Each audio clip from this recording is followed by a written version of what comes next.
Well, Glenn, we're already recording, so I I would like to say, you know what, Aiden's going to cut this out, but as Peter will tell you, that's no promise. Yeah, fair enough. So I'm coming to you from my office right here in the beautiful confines of Medicine Hat, Alberta. And so, you know, I've kind of just moved into mine. My office looks a little more decorated than yours, but I've decorated out with the front end of my car, which I'm constantly borrowing, bothering the good people of this town with, using it to anchor myself and be known was that guy, right? And so it's a different environment totally from where I came from. So from being born and raised in Calgary, our head office in Calgary is the 30th floor of this office tower in Calgary, overlooks the Bow River. We have the whole 30th floor. It's beautiful, right? But after, 55 years of living in Calgary, I decided that, somebody else needs to be in charge for a while. So it just became, I decided that life needs to have a different purpose. And as great as that office was, as great as the vibe is in Calgary, because it's like 1.5 million people, it's amazing. It's, compared to here, but it takes a different tax on you. I find it had a different tax on my soul because, daily as you walk downtown or go to the office, you walk by a bunch of, broken human beings, right? It just became tougher and tougher to deal with. And with my age, was really looking for a different thing, right? So, I've done the accumulation, of wealth, toys, games, whatever. Now I'm more into let's just kind of have a nice time and let's disperse things as opposed to accumulate them, right? Well, in Medicine Hat, just for those that don't know, it's no slouch. I'm just going to say this. That's probably where I spent not my $1 million, but my first $1 million. It was on my boss's card when I was working out of Swift because the nearest Home Depot was Medicine Hat. And so we were over there all the time, just swiping the card, just swiping the bloody piss out of it. Medicine Hat it's a good town. It is a much different pace than Calgary, for sure. Yeah, absolutely, right. And so, to go from a center that has 1.5 million people to go down to, I think we're 70,000 people here. The population here, I don't think it's changed in the last 10 years. As old people die here, because it's very much considered a retirement community, and a lot of farmers out of Saskatchewan will come retire here. It's basically for our weather. It's beautiful and gorgeous and hot here, but it's never changed in 10 years. So what happens is once the old people pass on here, they import new old people like me, and we fill in the gaps, right? So it just has this constant maintenance. But when you look at the products it has, it's Home Depot, it's, everything you would need that you would have in a big city, just less of them, right? Yeah. So I just enjoy the pace more. It's a good town. Proximity. It's a different customer too, because in Calgary you have a lot more. It's a little bit of a financial center of Western Canada, frankly. Not the only financial center, but a financial center. Versus Medicine Hat, it's much more blue collar. But your proximity to the oil fields, the train yards. I mean, and it's incredible how many young people. That's what stood out to me when I was kind of in that area, was how many younger people, 18 to 30 were making $250,000+ a year and had no idea what to do with it in oil, in train work. They had no freaking clue. That's actually kind of how I got born into the business, was watching some of those folks like live in a tent and have $100,000 pickup. And it was like, what are you doing? One's a depreciating asset, or you could put that in an appreciating asset. But anyways, I'd like to know, kind of what has your sense been in moving there and seeing the change in consumer base? And then eventually I'd like to get back around to what got you in the business. And I think more importantly, what has kept you in the business? Because you and I have had some pretty heartfelt conversations about that over the last couple of years. Yeah, no, for sure, right? And like you were alluding to the difference now between Medicine Hat, Calgary. Calgary's a head office town. So, a lot of oil patch, head offices, they'll have offices in Calgary and their sister office in Houston. So there's a lot of head office space in Calgary. Medicine Hat, you're right, is a lot more blue collar. It's got the business types are different. So as opposed to a large accounting center or legal centers, which are Calgary is, Out here, there's guys running pump trucks and coil tubing trucks, welding trucks. There's the guys doing the work, quite honestly. But, they're actually not only turning bigger numbers than most accountants will, but the problem is they come across as, they get left behind really because they're, seen as unsophisticated investors or, this guy, he doesn't have this or that, or like you say, he's living in a tent. But, their assets and wealth are just differently spaced here. In Calgary, it's tied up into, real estate and houses. And here people are tying up their assets in a different asset class. It's got more of a business class where they're trying to turn their assets into things that will produce income, right? As opposed to a static asset that just kind of sits there, right? And So, depends on markets to move it along. so yeah, talk to me about that because you've had to make maybe some paradigm shifts in the way you approach the market. Because in Calgary, again, like 50 plus years of hanging out there, you had a pretty good idea of how do I talk to people about money? That's what you do. You manage money and you help people do really well with their money. But moving into Medicine Hat, you've had to learn a whole different language, different set of problems, and a different way to approach those problems. What are you seeing that's relevant to the market now with the folks that you're helping? So they're as concerned about, their concerns are no different than in Calgary to here, the global economy, what's going on where, and, we all have to be diligent, pay attention to what's actually taking place. But people aren't as hung up on things here, and they're willing and open to more suggestions. Sometimes our own prejudices can be our worst enemy. Going, no, no, I've got a guy, and he's, I've known him forever. That can be fine, but and sometimes you outgrow the professional service and staff you've had, right? I've had, great luck and success here in Medicine Hat, and people say, well, it's got to be tough for you now because you're moving into a smaller center where everyone's all, focused in on, oh, everyone knows everybody. And it is like kind of, it really does have that kind of small town feel. But other people's problems or other people's advantages, really.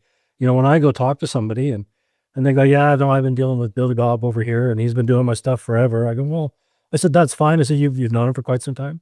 Oh yeah, I know his family and his brothers, his sisters. We went to school, we did everything. I said, perfect. I said, well, you're building quite an asset base. Your business is looking awesome here. You know, at some point in time, you might actually find you're outgrowing the advisory staff you have. And if that is the case, wouldn't you feel more comfortable as you grow that you actually have somebody that maybe doesn't know everybody in town? We certainly have diligence to, confidentiality in this industry. But, wouldn't it make you, Canadians by far are they're the weirdest about certain things. And so one of them is our money. We are so peculiar about, we don't want to talk about it. We'll talk about, political differences, religious, we'll talk anything in the world.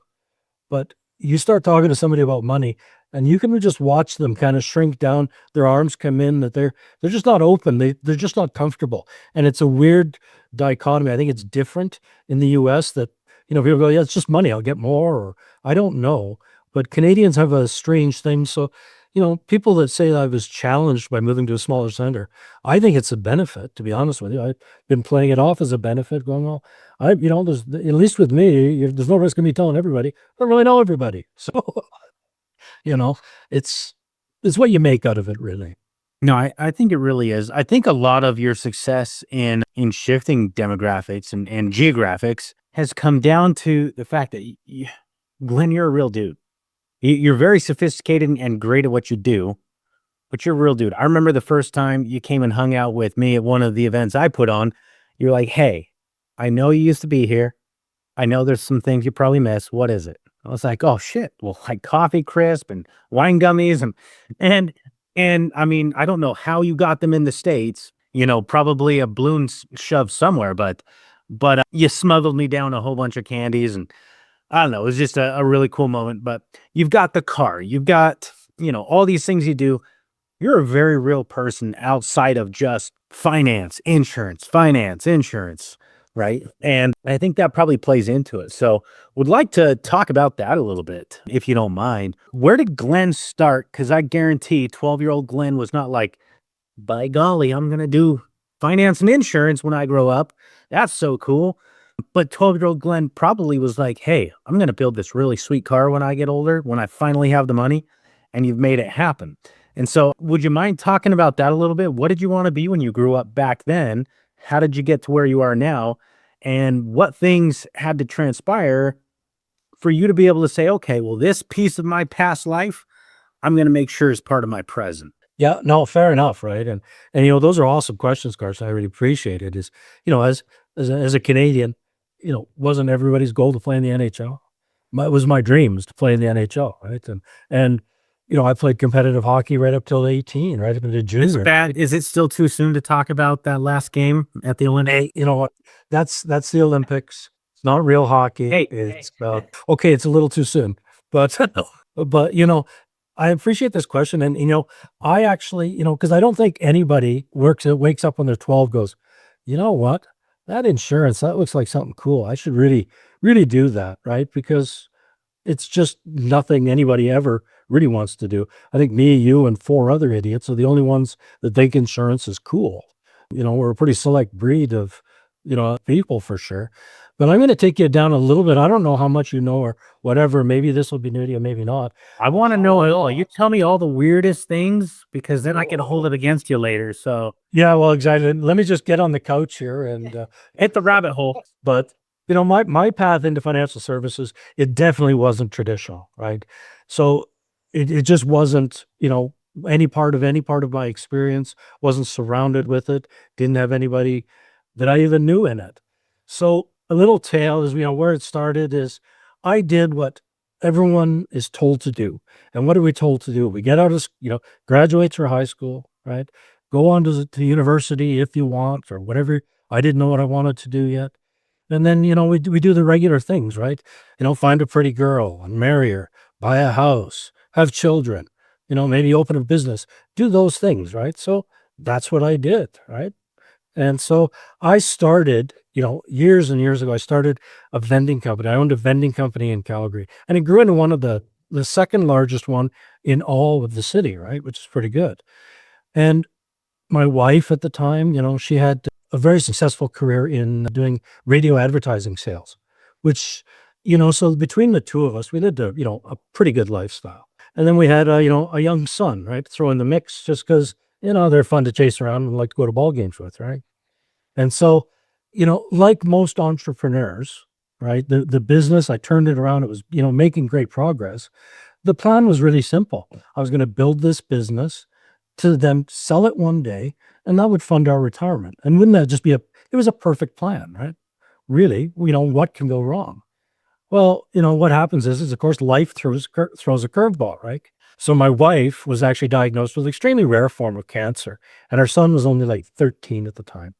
And so what happened is instantly our priorities changed overnight like this.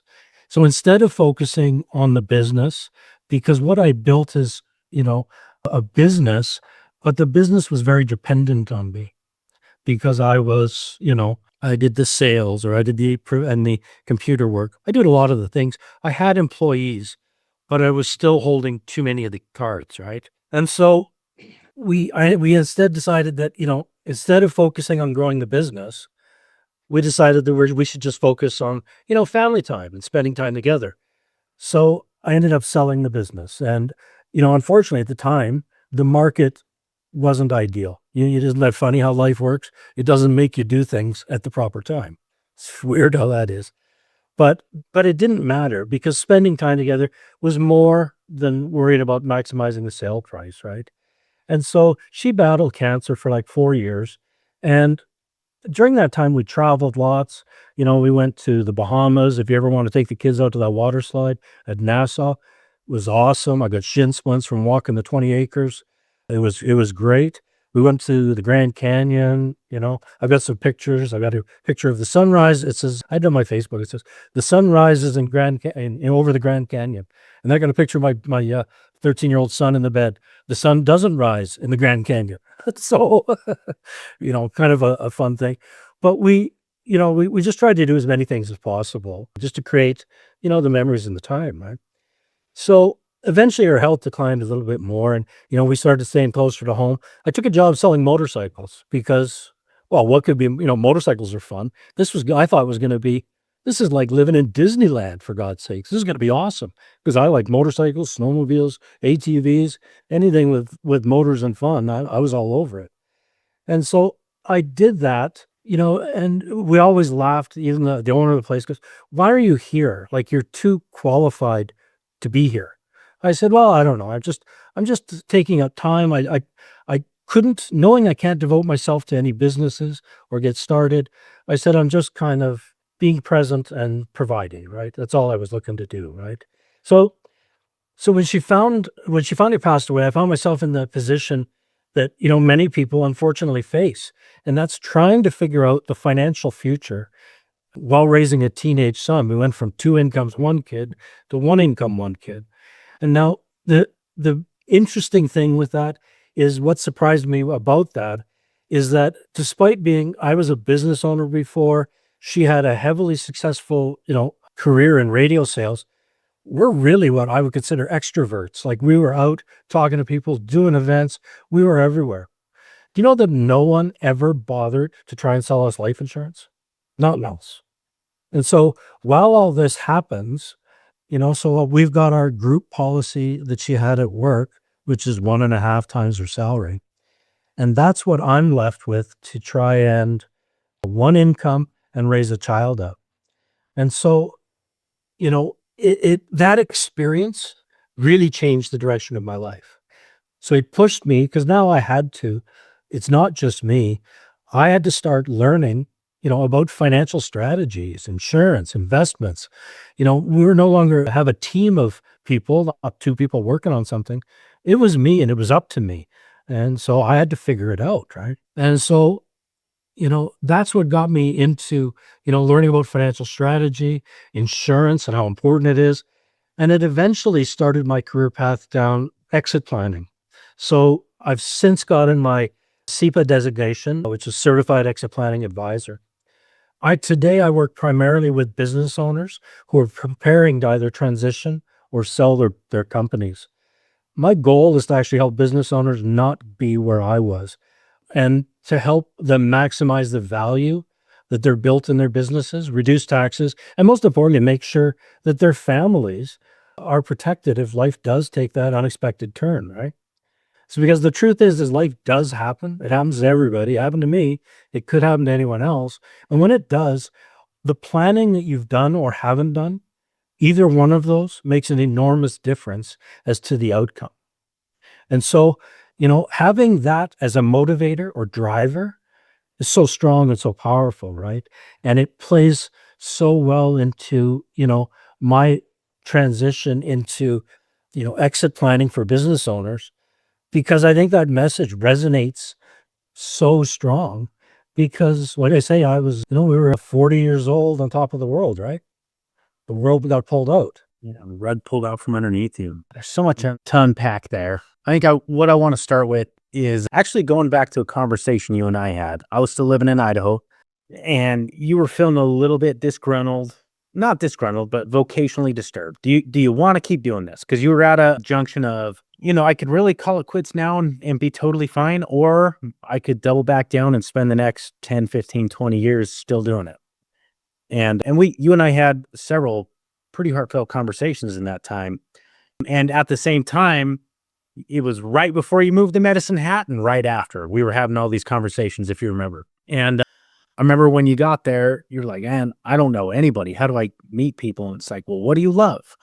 And so you were already into the car scene, but it seems like you've just doubled all the way down on that. So here's my question, because it's not single-sided, it's multifaceted here. How do you take this experience of the appreciation you've grown through your own life experience of wanting to have these really high level conversations on finances and exit planning, and how did that play into your transition into Medicine Hat, not just on moving there, but how did you find friends? Because when you make a move, it can be a pretty lonely thing to do, but all of a sudden, you've got community around you, you're enjoying it, you're having a good time. What was that like for you, that transition? And how did you smooth it out, not only for yourself, but maybe for those that are listening? How can they smooth it out for themselves? Yeah, no, and you know what? That's a great point, and does take me back to those conversations we had, and I appreciate you so much because like they say, they were honest, heartfelt conversations, and I was having the same struggle. I think this industry is so terrible for is it consumes itself, and it sometimes consumes human beings because it's almost unfair the way it draws people in with a lot of the because a lot of the recruiting you see all done on it, shows the fancy car, the boat, whatever, but it doesn't, and everyone wants that, but it doesn't tell you how to do it. And so the part of the real positive thing that we got out of this is you helped me understand and rediscover my why. Why am I doing this? Right? There are other ways I could just stamp a time card and make some cash and call it good. And you helped me rediscover that, what I had different goals. I was kind of goalless. So without a vision of what you want, you're never going to get there. And so, you helped me realize that, we need to take and put what was in the past, certainly learn from it, but we need to move forward and move forward with conviction and direction. And so, which is what spurred my move to Medicine Hat. I've, met another very nice girl that, we've been seeing each other for, 5 years now. And it was time to, quit being a child and start making a difference somewhere and start making a difference. Sometimes when I look at, my own personality traits, be it for good, bad, or indifferent, one of my personal flaws is I would rather do something for somebody else than myself most times. Because that's a driver for me. It makes me feel good helping somebody else do something.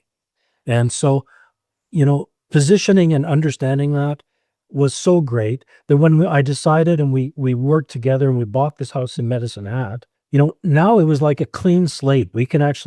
I can unpack the garbage from before and the negative thoughts you have, whether that's, how I got into this industry, excuse me, or anything else, and move forward with a reinvigorated reason or a new why. And so, as you talk about that car, I was like the first like month I was here with that car, and so whatever, I'm me and I got to do dumb things. So, I was the roads just got all the snow off, and I went, I thought I should probably go put some clean gas in that car just to make sure, right? So I could let the batteries charge up. Yeah, exactly. It's not me. This is maintenance, right? And so she, Cindy goes, well, okay, sure, that sounds good. And I get out and I go to the Tim Hortons, get a coffee, get some new gas, and then I see like four other cars, old cars, parked in front of the Tim Hortons right now. Hey, what's going on here? So I go over there and say, hey, what's everybody doing with all these cars? What's going on? They go, well, they look at my car. They go, hey, where did this come from? I said, where did you move to?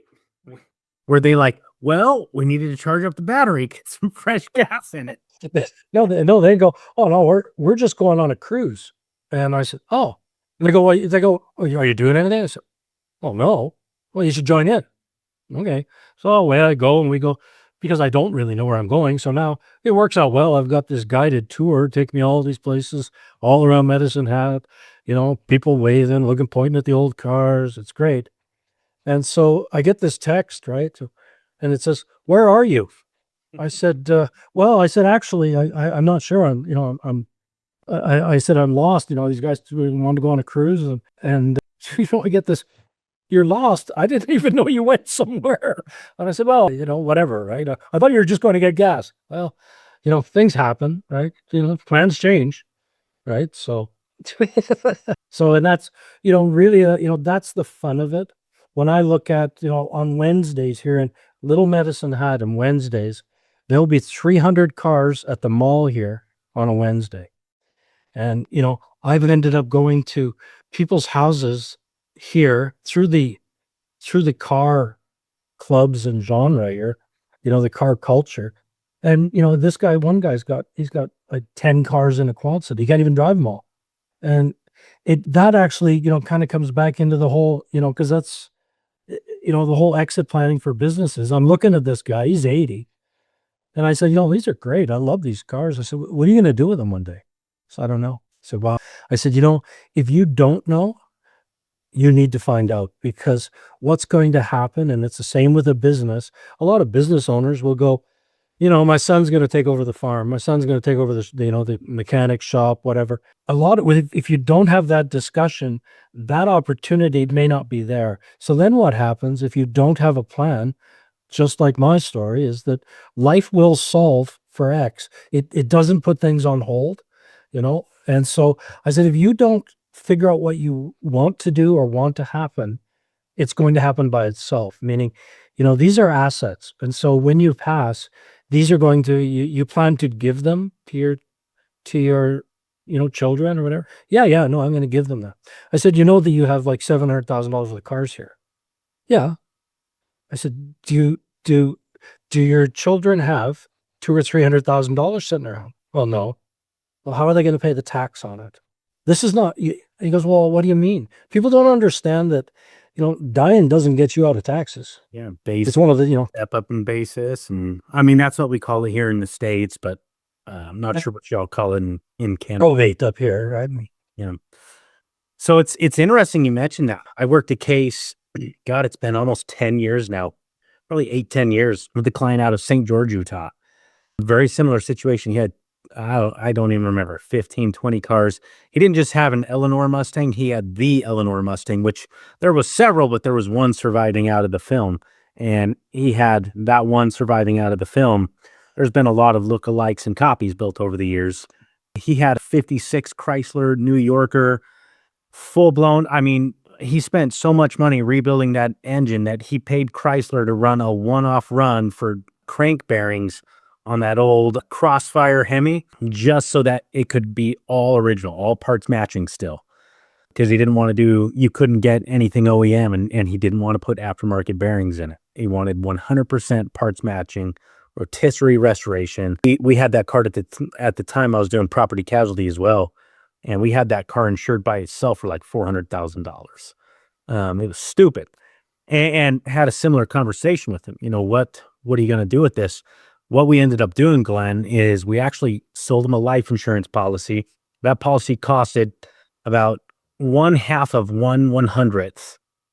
So 0.5% of his annual retirement income for a $50 million death benefit. We put that inside of a trust, and when he passes, that trust is going to build a museum, put all his cars in it, and then the family can be employed. They can get actual jobs. The kids, the teenagers, all of them can get actual jobs working at the museum and showing those cars off to the rest of the community there in St. George. So it was kind of a cool little plan. But your story reminded, and why that's so cool is that whether that person thought they owned a business or didn't with their classic cars, which that was just a hobby, right? But you've explained to them what it can be, is that most business owners will spend decades building their company, and they'll spend little to zero time planning on how they're transitioning out of it. And, this is all about preparing business owners financially for what happens when the time comes, when they want to sell it or transfer it, or just, whatever, step away to maximize the value and not pay tax on it and keep more of what they built. Right. And these kind of conversations need to start, 3 to 5 years before anything happens. When you wait till the last minute, you just, all you do is you lose options. So, if something were to happen to me in 5 years, if I think about it today and put forward the planning on it today, I have a lot more options available to me today to actually settle this out than I do the day after I die. The day after I die, I can't do anything about it. Tough to buy insurance when you're a dead person, Yeah, That's, it's mistake number one people make, is they wait too long to figure out what they're going to do. It's interesting you mentioned that, because I found in my career that nobody has less time to talk about the efficiency of their tomorrow than somebody who's busy being really successful today. But tomorrow comes at the cost of today when you fail. Like they say, you fail the plan, you plan to fail.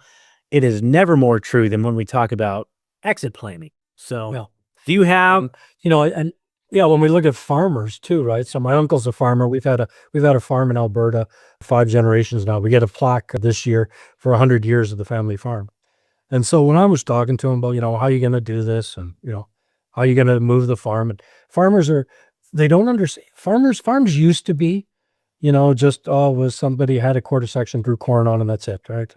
And now farming is big business. And so when I talk business exit planning, farms are one of them. When you look at an acre of land up here on irrigation is like a $3,000 an acre hit, and then you're looking at one pivot is $250,000, a tractor or combine's $1 million. It doesn't take long for this venture to turn into a $20 million monster, right? I think it was actually my boss up in Swift Current that introduced me to the phrase that farmers are the most broke multimillionaires you will ever meet. And 100%. absolutely true. And it's not that they're broke, it's just that there's something that always needs the money. The money is always in somewhere. And they're terrible, at procrastinating what they don't see as valuable today. Their death doesn't seem as a valuable thing to them, so they don't look at it. So my uncle, I propositioned him with, how are you going to move this and to my cousin? He goes, oh, well, just going to give it to him. So I explained what happens. I said, well, would it offend you if the farm left the family? Right. And he goes, well, yeah. I said, well, if the day you go to give this away and you haven't moved the assets previously, meaning that they're all going to move on one day for deemed disposition, that's going to be a $5 million bill. Does he have $5 million flopping around in tax bill? He goes, no. I said, so what happens then? This family farm gets auctioned off and sold out because he can't afford the tax bill to own it. And now he's got to go work in town. Is this really what your goal is? I said, the other thing is, you're going to give half of your income, half of your wealth to the government. I said, if you want, I'll see if there's a form available that allows you to donate all of your money to the federal government. And you know what a farmer's like, right? He's just about lost his mind and threw me out of the building. What? I don't want to give my money to the government. That's crazy. I said, well, you're setting up to give them half. I thought that's what you wanted to do. If you don't take steps to plan for a different result, the result you fear will probably happen. This is starting to sound a whole lot like, what's that show? Yellowstone. Hey. Yeah, we'll get Beth over here. Yeah. But isn't that, exactly what happened to them? They stubborn. It's not just farmers, by the way. Most business owners, especially the blue collar ones that I've known, and I came up in a blue collar world. I was born and raised auto repair. My first 2 businesses were auto shops. And in fact, since I got into insurance and finance for the first time in now almost 13 years, I just opened up an auto shop again. We're closed a business for walk-ins. We're just doing little builds. I'm working with my boys to, we'll do a little. Right now we're actually fixing up a pedal bike. It's a beach cruiser that we picked up for $20. We're getting it all freshened up. We'll sell it for $100. My boys will make $50. They'll put it in savings and away we go. But we'll do weed eaters. We've got an ATV we're going to work on. I think we're picking up a pickup truck here. We're going to kind of do the same thing. So anyways, that's kind of my background. And what I found is it's not just farmers. It's especially blue collar, though, where they are so damn stubborn that they're like, it shouldn't be like that. And because it shouldn't be like that, I'm going to fail to do the planning that I ought to do to not get screwed by the system that I'm so upset about. And it's really counterintuitive, in my opinion. Yeah. And the reality is, the real problem is most people aren't aware. They go, oh, I'm going to sell my business. And so I go, and granted, like, I'm not a broker. I don't sell businesses. But I go, really? I said, you're aware that only 20% of businesses actually sell. Because you think you're going to sell, it doesn't necessarily mean it's going to sell. And why it doesn't sell is people will take, and blue collar is bad for it, is they'll take what they have is they own a job. Okay, so they have a lifestyle business that allows them to do whatever. But a lifestyle business they haven't built a business of significance, meaning it doesn't have value to somebody else. It has value to them. They work 60 hours a week and they make it happen. It's not transferable. It's not. And, or it is, but because some people are going, oh, I don't really want to work 60 hours a week, right? Like who does? So the real problem with blue collar workers, and I get it because I had a business that I sold, is that we save differently because our mentality is different. Entrepreneurs are different. And so we believe we don't have big money in our RRSPs or TFSA, which is 401ks and Roth 401s. You know, what a business owner does is they go, well, if I just put all the money back in the business, right? All of it, short of what I need to live, I'll just put it all in there. When I go to sell it, go ahead and pick the number they think they're going to get out of that. Everyone, for some reason, tells me the number is worth 20%. So every dollar I put in, I'm going to gain 20% in this business. And it's just not the case. So what you end up with, especially with blue collar workers, is you end up with people that have 80 to 90% of their wealth is tied up in that business.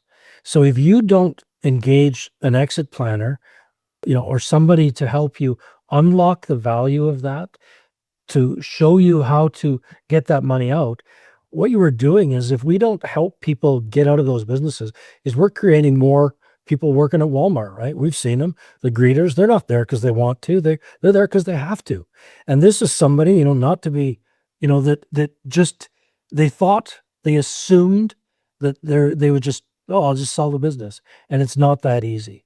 And so if you take the time, if all of your wealth is in there, if you put the same amount of effort into getting rid of your business or getting it prepared to move or to transition, there's the difference of how you're going to retire, right? And the problem is a lot of people going, well, I've put $1 million in here, so it's worth $1 million. Well, that's not the case. Yeah, no, one of the things, and that's a lot of the consulting I do, right, is on how to effectively build the balance sheet for exit. How do we apply exit lever? That's what Inner Circle is all about, is how do we help, folks in our industry put exit levers on their business. But to your point, most business owners think they have a business to sell when really it's only worth it as a business to themselves. To everyone else, it's not that they don't want to buy stuff, but they don't want to buy a business. They want to do what's called an asset-based purchase. They're only willing to buy the assets on your balance sheet. They're not going to buy the liabilities, and they're only going to buy the assets at current market value, not what you paid for them. So if you bought $1 million worth of tractors 10 years ago, that $1 million worth of tractors 10 years ago is now worth $500,000. That's $500,000 worth of assets on the balance sheet, because those are depreciating assets, not appreciating assets, right? Yep. And it comes down to, transferable assets, right? Income, people will buy income, right? And, but if you don't have good contracts in place, and you don't have, you're saying, well, I make this. Well, you make it because you are there, and when you leave, you don't have any of this locked down. Well, half of this could go away too, right? Well, and that's the other thing I found, because I'll tell you, I invest in retirement accounts, I invest in life insurance, I invest in a lot of diversification, but I invest mostly in my businesses because I'm an entrepreneur. But over time, how I invest in my businesses has changed. What I spend my money on does not necessarily improve my cash flow, because that's where I found most business owners who aren't paying attention to this, who aren't talking to a Glen, that's where they make the mistake. They invest in things that improve cash flow, but it is non-transferable cash flow. So it pays you well now. Like you said, they have a lifestyle business. It's a great business, and it's provided a wonderful life, and that's a wonderful, wonderful thing. It's not a down talk. If anything, it's a compliment. But those investments often play more into cash flow and less into transferability. And so a lot of my investments at this point, it's funny because oftentimes my wife is like, wait, you're putting another $100,000 into this or whatever, and our income doesn't increase. The cash flow does not increase, but our transferability does. So my exit lever, I was worth $1 million yesterday. Now I'm worth 10 million. Now I'm worth 20 million without any more cash flow. I'm not taking any more money home. It's just that much more transferable. And that's a separate investment. It's a different investment. And it takes a lot of forethought and afterthought to make that come to pass. but it doesn't come to pass willy-nilly inside of the echo chamber that is you and your buddies having a beer out in the garage, or the shop, on a Friday evening after all the work is done. It only comes through talking to a professional who's been there. And so I'd like to maybe get your insight on some of that, because that's been my journey. And again, it's to the frustration of my wife oftentimes, who's like, "Hey, we could have taken the boys to Harry Potter World this year." And I'm like, "Well, we'll take them next year." I put that money into this, and now we're worth an extra $1,000,000 when if and when we sell. Whether I die early or I live too long, it doesn't matter. We get that extra 1,000,000, and $10,000 gave us that, but we're making no extra money for it now. And so it's kind of this weird dichotomy between cash flow and transferability, and how you exit. So I don't know if you can speak to that at all, or what your thoughts Yeah. are. Yeah. So, really what you're talking about is understanding that if your business sells on a multiplier, so, let's say just for easy numbers, you have a business worth $1,000,000, right? And your multiple is anywhere from 2 to 10 based on what this business does. Doesn't matter. So that if I come in and look at, or you have an exit plan or somebody come in and gives an evaluation of this business says, you're at a 2, right? You're going to get a 2 multiple, and here's why. And so there's a lot of things that can go into, under moving the needle on that company, called value acceleration, right? And so half of it could be de-risking. What's in place for, what if this top salesman dies, or this person or that, or, any of these things happen. De-risking a business can actually make it more profitable.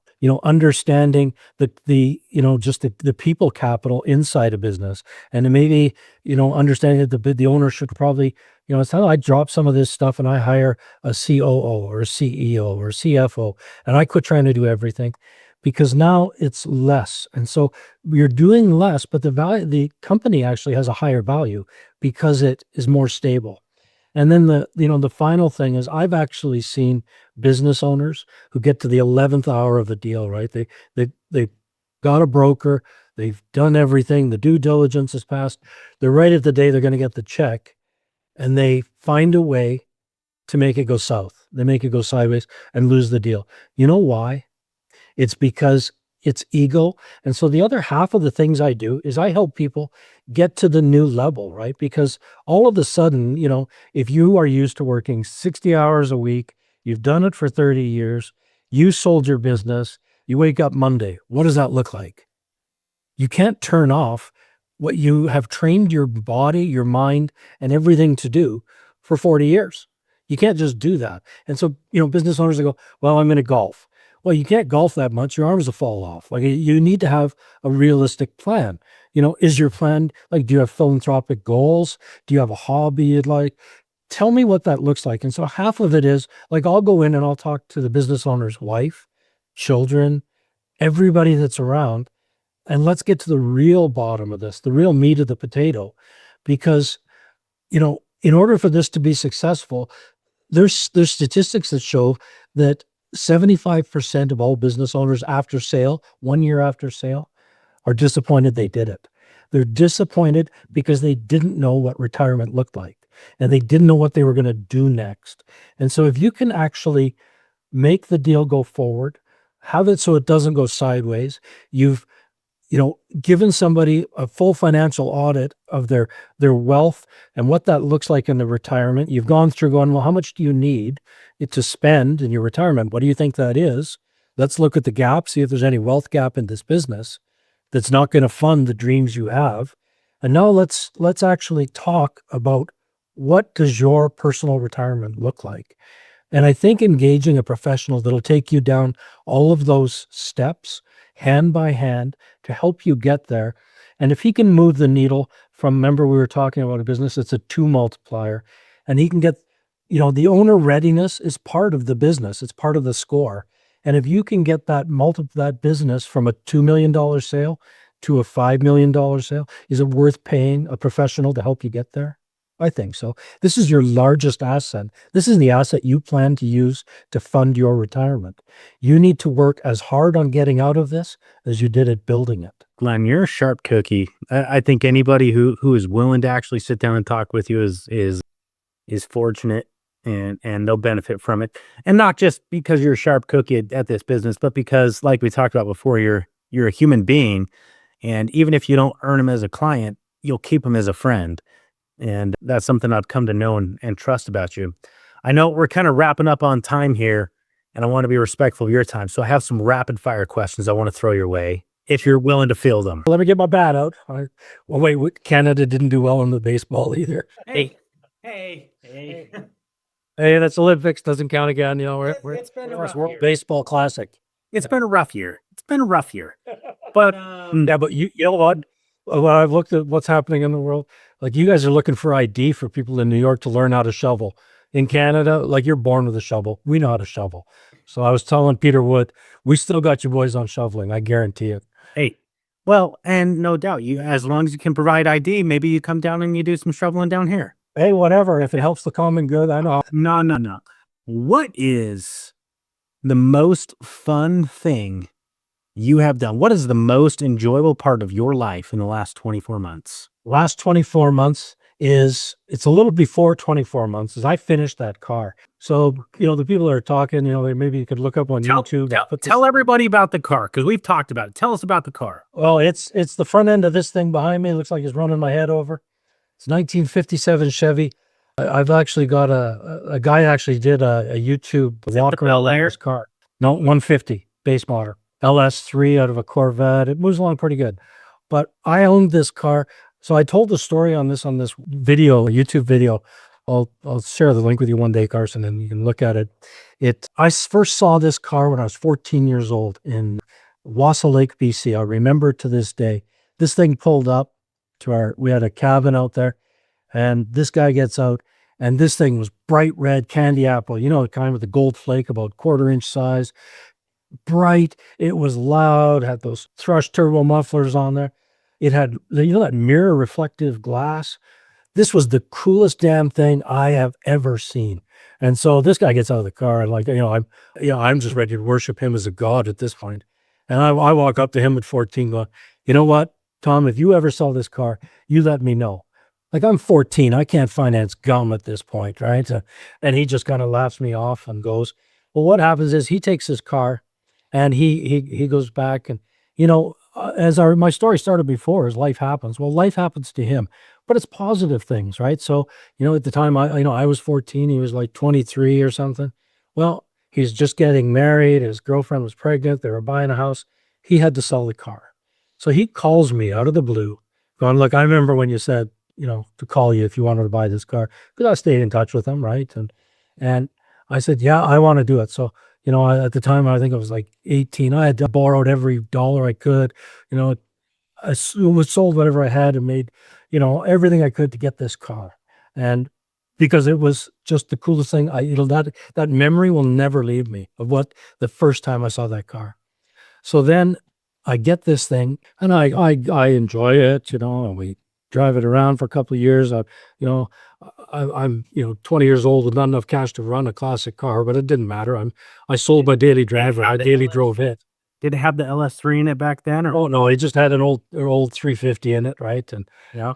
you know, it was still hot rodded up. But you know, and then what happens is, of course, if you're gonna play with your toys, what happens to them? I broke it. You know, so then I broke it, and you know, then I run in and I park it because, you know, I just don't have the cash to kind of play this kind of game, right? And you know, so it sits. Well, in that time, you know, I meet my wife, and you know, now life happens to me. You know, get married, buy a house, have kids, all these things happen. This car sat in my garage. It looked like a shelf. I was storing boxes on the hood. Like it was just, but I never sold it. I kept it forever. Like I made whatever deal with the devil I had to. This car was not leaving. So I think it was like 3 years ago. It was, you know, after my wife had passed, and I said, no, I gotta finish that. And so I buckled down and got that done. That was the most memorable thing in the last 3 years of actually seeing that car finally come out of the paint shop just the rush of emotion of the ride that was, that really represents my life and who I am. It's just a cool time. I love that. Next question. Are you ready? Yes. This one's tough. All right. It's tough, Glenn. In the last 12 months, you're not allowed to take this one back further because I know you've lived some heartache. 12 months. What has been the most devastating thing that's happened? I've watched, because of my age, I've watched 2 friends that I played hockey with, and one I went to school with pass away this year within the last 12 months. You know, these are guys not even 60 yet, right? And, you know, when people that young, and I say young, you know, I'm sure there's a lot of people watching that go, "What's this old geezer talking about young," right? You know, but, you know, we're just not, we're built to last more than 50 some years, right? And I know they had a lot of things left. How the hell did you come up with Where's Watmough? You know, that's just it turns into this fun game. So my fun game, for those, you know, listeners don't know it, is I put it on Facebook in car show season. So I drive this car around. I take pictures of it after I set up. And, you know, this thing goes around. It's small town to small town is where all these car shows are, right? And so I'll take pictures of landmarks inside of town, right? There's a town here in Alberta called Vulcan. It's actually got a model of the Star Trek Enterprise. It's got that sitting there. Just some cool things. And I'll For the many listeners we have in the States, Canada's different. When you have a town called a thing, you have a statue of that thing. Unless it's Kyle, Saskatchewan, in which case they have a statue of a mammoth for some damn reason. Because every mammoth really should have a Kyle. Yeah, they really should have had a Kyle. Well, that town needs some Kyles. But you know, that's and it just turned into this cool thing that I would put on Facebook. And what I did it for is, you know, is engagement. I love my hobby. I love sharing in the car. You know, I like, you know, I'm past the point of accumulation, like I say, and I'm more about taking this car, showing other people, having fun with it, and, you know, getting those kind of things done. So when I put out the hints, people on Facebook, they all guess, and it's just kind of a fun little game, right? But nothing warms my heart better than when I take that car to, you know, we do drive-by car shows. We take it to the old folks' homes, and because, you know, they'll come out in their wheelchairs or whatever else, and just to talk and listen to the stories and listen to these people say, "That was our first car. We had one of those on the farm. It was great. Oh, I love it. Can I sit in it?" It's those experiences now that drive me, right? I bet the one they had on the farm didn't have an LS3. Well, no, it's a little different, right? But, you know, I don't bother going in, and, you know, because I left, yeah, I've got power windows in it, but I left so that the window handle cranks.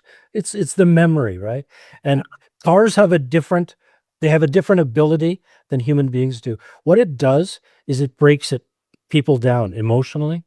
So if I show up with this car and start talking to somebody, they go from like this to their arms uncrossed, because they think back and they go, "I remember when I had one of those," or you know, it puts them in a different spot. They're dragging 2 or 3 kids around that are 6.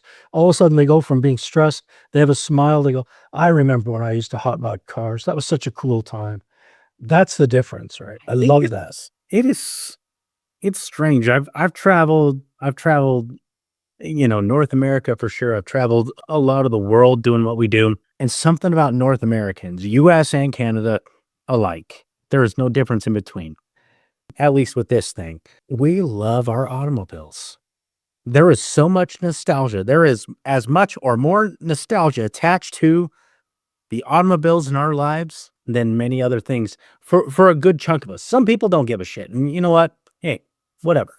But for a lot of us, there's so much nostalgia around, you know, that hunk of metal on 4 wheels. Why do you think that is? It is, cars are different, you know. So when I look at, you know, and car guys are different. And so when I look at it, my business is I deal with car guys because we have the same affinity, sickness, whatever you want to call it, is we have the ability to look at something sitting in a field, flat tires, no motor, a carcass.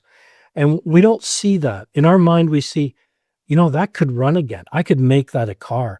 It becomes not an object. It becomes an emotional thing. Gets a spirit or a soul, and it really does. I find that car will open up conversations that I can have with people that are more honest, more real, and get better places because we're dealing in a place of emotion. And everybody, when that happens, their guard comes down and they have real conversations. Do you ever give out a prize when you do the Where's Watmough, kind of a play on Where's Waldo? Do you ever give out a prize for that? Whoever guesses first, or This year I'm going to. Last year was just kind of the birth of it, or when I started it. This year I'm going to take it to a different level. Yes, I'm going to have ridiculous pictures of me. I've got a Where's Waldo costume. Yeah, there's going to be some ridiculous pictures. It's going to be awesome. But when I remember it vividly. Last year was like August, and it was a Saturday, and people were texting me and sending messages on Facebook or, "Hey, where's Watmough today? Where are you? Why aren't you doing it?" It's kind of got its own steam now, so which is a weird thing. if folks wanted to find you and find you as an unnecessary or unintended pun, I suppose. But if folks wanted to participate in that, where would they get a hold of you? Facebook or phone number, Yeah, whatever I you do want to all- give out there. Yeah, I do all my marketing like that on Facebook. So I encourage, anyone listening to, friend me on Facebook, and it's Glen Watmough, GlenWatmough. And yeah, the fun way to remember that is MOUGH. See, there you go. So find you on there, and then send in your guess, and you might win a prize, or you just win a friend for life. Either way, I mean, that could be the prize. Well, yeah, I haven't decided yet, whether it's because I'm always on the prowl and on the cruise, right? So, like I might start sending people little 57 Chevys. Like it looks like I have a lot of toys in my office, but I don't think I have any more toys than any other regular human being has in their office. You could send them a 57 Chevy. I'm just gonna say that side of the border, a $10 gift card to Timmy's goes a long way. It really does. Yeah. And that's, yeah. Well, that's that. We only go to Starbucks if the Timmy's line's too deep. I'm just here to say, on the south side of the border, Starbucks sucks. I'd rather be at Timmy's any day of the week. Yeah, we have it here, and if you like burnt things, I think that's the place to go. The coffee tastes burnt. It's just not good for me. But oh, great! Now I'm gonna get sued by Starbucks. Oh well, I had nothing better to do next week, so what's up? They'll be okay. But either way, I mean, on a cold February morning, a warm blueberry fritter and an apple cider. Oh, Lord, say less. Oh, Exactly right. wow. Exactly. So yeah, they can always find me there, and or somebody wants to talk. I'm like you. I'm kind of a nerd about insurance, exit planning, those kind of things. Can always be found at watmoughwealth.ca on the W's. I'm all over the web like a tarantula. Last question. We'll end with this, Glenn. If, God forbid, you're in medicine hat now, so I got to make this fit medicine hat. You've talked a lot about the blue collar. You've talked a lot about the farmers. If, God forbid, and I know it's only March, we got 6-7 months to go until this is a truism, but if, God forbid, you walked out of the office, you forgot to look both ways, you step out into the street, you almost get hit by a combine. Doesn't quite get you. You got your headphones in, so you can't hear it. And they're good headphones, real noise canceling, It doesn't get you. Not the first wheel. You step forward, the second wheel misses. First wheel goes in front of your face, second wheel goes in front of your back, or behind your back, right? You're like, woof, it was close. Blue sky, sunny day. Lightning strikes. You're dead. Who knew? You didn't have a crystal ball. If, God forbid, that were the case, and if you knew that was going to be the case 10 minutes from now, and you have 30 to 60 seconds right now to share the last message you will ever give to this world, what would that message be? I'd like to think that I've left this world in a better place. My goal has always been to make people better before I leave them and leave things better than I left them. So I think that would be the message. Other than that, don't let somebody sell my car for what I said I got into it, because that number might not be the right number. Glen Watmough, I freaking love you to death, man. Anything else in closing as we wrap this up? No, it's, you know what? I want to thank you again for having me on. What a great time. I am taking you've been such a great inspiration and model for helping me to push my business forward. I've actually, be on the lookout this year. Big things moving. I hopefully have a book coming. And yeah, it's going to be exciting stuff. And yeah, I'm getting my speaking credentials together to actually start, touring around, telling stories and having a nice time and helping business owners understand what the privilege of the gift is of planning. I used to do If it. you're going to spend that kind of time, that many decades building a business, you damn sure deserve yourself to spend a couple of years getting it ready to move. Because I've checked, none of us are getting out of this alive. I've checked. Glenn, again, appreciate you being here. Thank you. I appreciate the heck out of you. Thanks again, Carson. Yes, sir.